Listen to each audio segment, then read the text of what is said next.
दोस्तों, बिहार में ये क्या हो रहा है?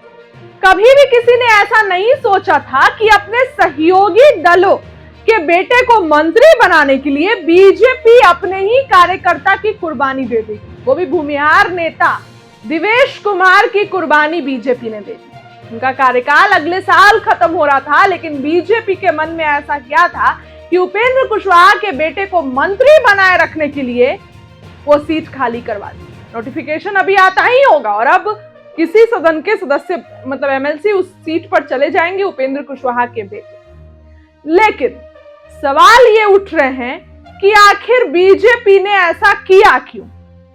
बीजेपी के नेता को या बीजेपी को परिवारवाद सिर्फ विपक्ष में दिखता है, खुद में नहीं दिखता है। उपेंद्र कुशवाहा खुद राज्यसभा सांसद, पत्नी विधायक, बेटा मंत्री।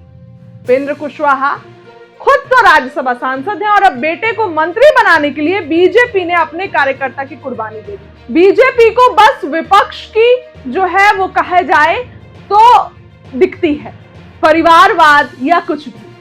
अब ऐसे में नीतीश कुमार ने जिस पर वोट लिया, नीतीश कुमार जो पूरे मंच से खुलेआम कहते थे कि वो सब कुछ किया, वो सब अपनी पत्नी को बनाया, अपने बेटे को बनाया, नीतीश कुमार इसी परिवारवाद से दूर रहते थे और आज इसी परिवारवाद को बीजेपी बढ़ावा दे रही है।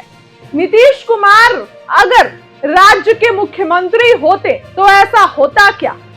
नीतीश कुमार अक्सर परिवारवाद के खिलाफ टिप्पणी करते हैं। नीतीश कुमार ये कहते हैं कि वो लोग कुछ नहीं किया, लालू यादव खुद जेल गए तो पत्नी राबड़ी देवी को सीएम बना दिए। तेजस्वी यादव को लेकर बोलते हैं कि परिवारवाद को बढ़ावा दिया, किसी और कोई लोग मौका नहीं देता है, बस परिवार के लोगों को आगे बढ़ाना चाहता है।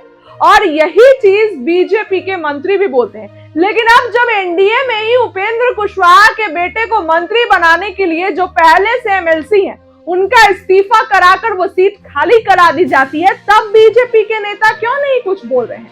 नीतीश कुमार को पूरा झटका बीजेपी दे रही है। नीतीश कुमार चाहे लोकसभा चुनाव चाहे विधानसभा चुनाव, जब नीतीश कुमार प्रचार करने निकले तो नीतीश कुमार ने लालू यादव के परिवारवाद का तीखा हमला बोला और जनता को कहा कि वो बस अपने परिवार को आगे बढ़ाते हैं, आप हमको वोट दीजिए, हम आपको आगे बढ़ाएंगे। नीतीश कुमार के ही ये शब्द थे, लेकिन अब तो बीजेपी इसका विपरीत कर रही है। बीजेपी साफ साफ इस चीज से अलग चल रही है। नीतीश कुमार का जो मिशन था, बीजेपी उससे अलग चल रही है। और जब नीतीश कुमार का इस्तीफा हो रहा था तो बीजेपी ने ये बात कहा भी था कि नीतीश कुमार के ही रास्ते पर चलेंगे। नीतीश कुमार का इनकाउंटर फैसला नहीं था, परिवारवाद को बढ़ाना नीतीश कुमार का फैसला नहीं था, लेकिन बीजेपी इन सब चीजों को बढ़ा रही है। अब ऐसे में जिस तरीके से बीजेपी ने उपेंद्र कुशवाहा के बेटे को मंत्री बनाने के लिए अपने कार्यकर्ता के बलि चढ़ा दी, पूरे गली मोहल्ले में ये चर्चा हो रही है कि आखिर इतना क्या जरूरी था। मीडिया रिपोर्ट्स तो ये भी बता रहे हैं कि सम्राट चौधरी अपनी जाति के लोग को मंत्री बनाने के लिए एक भूमिहार नेता की बलि चढ़ा दी। फिलहाल नीतीश कुमार के रास्ते से बिल्कुल अलग चल रही है बीजेपी। नीतीश कुमार परिवारवाद को नहीं कभी आगे बढ़ाते थे। इस खबर के लिए इतना ही। बहुत बहुत धन्यवाद।